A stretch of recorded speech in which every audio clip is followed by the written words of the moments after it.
Think of existence like a massive, intelligent ocean, and you're swimming in it while also being made of the same water. Every single moment, you're having this ongoing dialogue with life itself, but most of us don't even realize we're in the middle of this conversation. Here's the thing, reality isn't just something that happens around you. You're actively participating in shaping it through how aware you are and what you pay attention to. It's kind of like being a DJ at the cosmic radio station.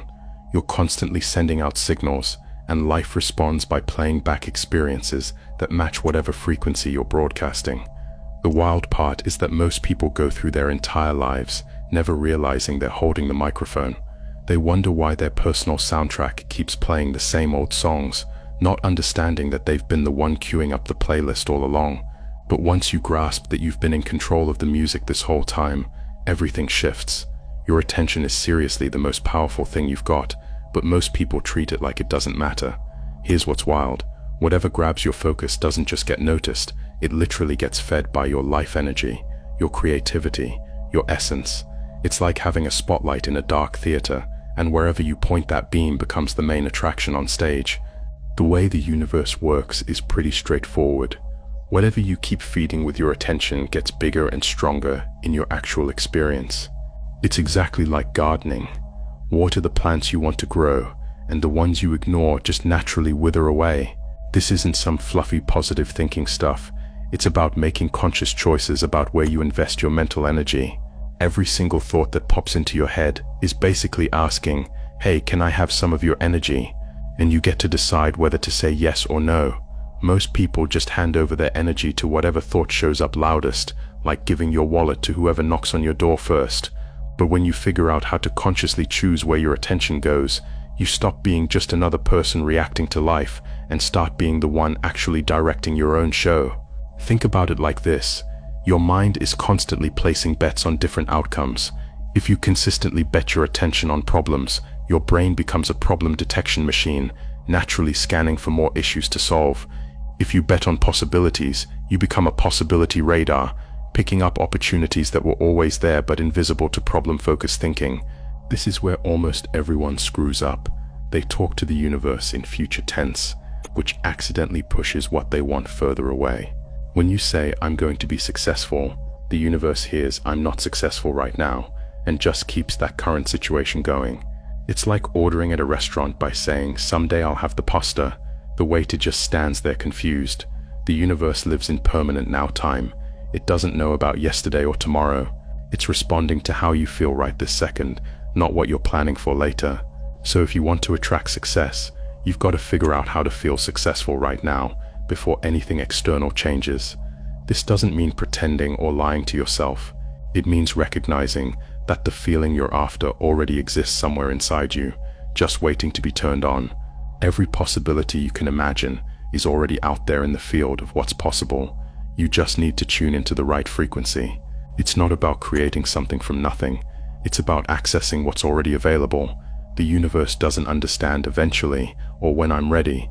It only knows what you're broadcasting right now in this moment. If you want to experience love, you need to find ways to feel loving toward what's already in your life. If you want abundance, you must discover abundance in what you currently have. This isn't about settling. It's about recognizing that the feelings you seek are already within your capacity to experience. Life is like playing advanced chess, while most people are still figuring out checkers. The more you understand about how reality actually works, the better you get at navigating through it. Growing your consciousness isn't just spiritual stuff, it's practical smarts for actually living. Most people run on a pretty narrow slice of awareness, just reacting to life from old habits and unconscious programming. They're like people who only know 3 radio stations exist, missing out on thousands of other frequencies available. But when you start seeing the bigger picture, how your thoughts create your emotions, how your emotions drive your actions, how your actions create your reality, you graduate from being life's victim to being its partner in creation. This expansion happens naturally when you start paying attention to your own patterns. Notice what keeps showing up in your life. Watch your automatic reactions. Get curious about why certain situations keep repeating.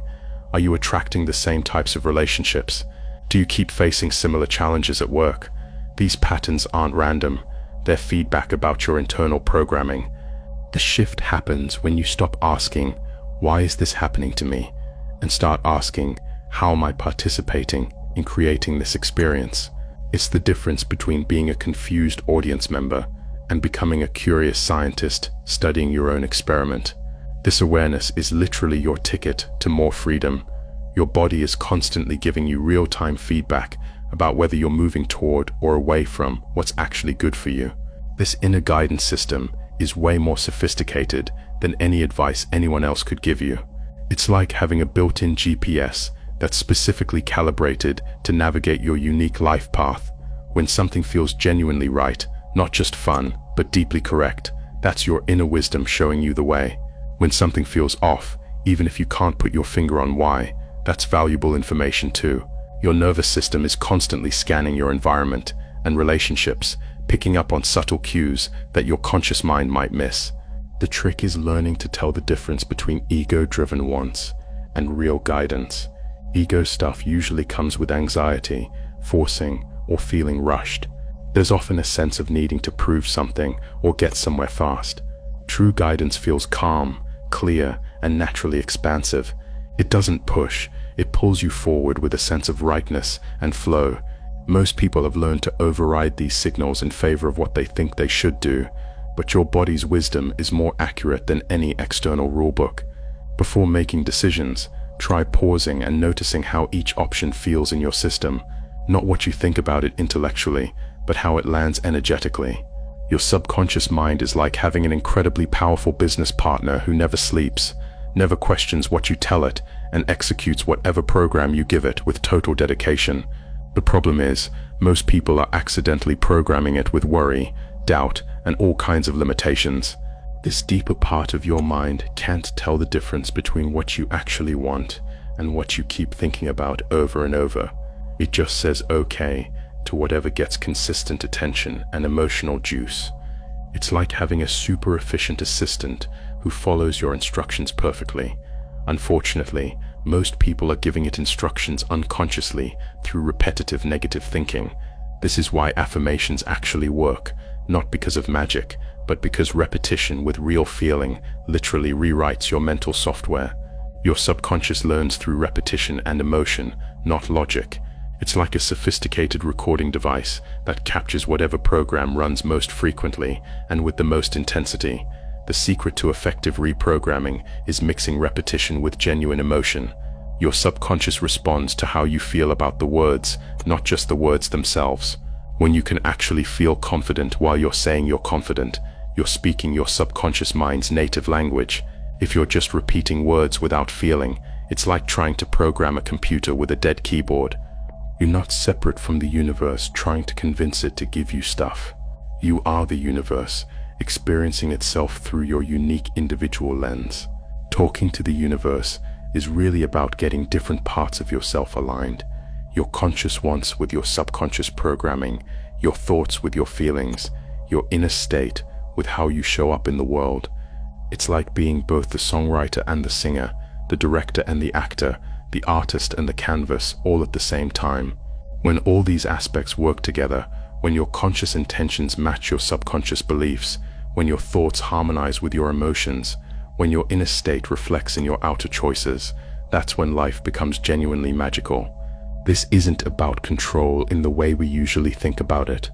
It's about partnership, learning to flow with the creative forces of life instead of fighting against them. When you get this, manifestation stops being about getting what you want and becomes about expressing who you really are so clearly that the right experiences naturally gravitate toward you.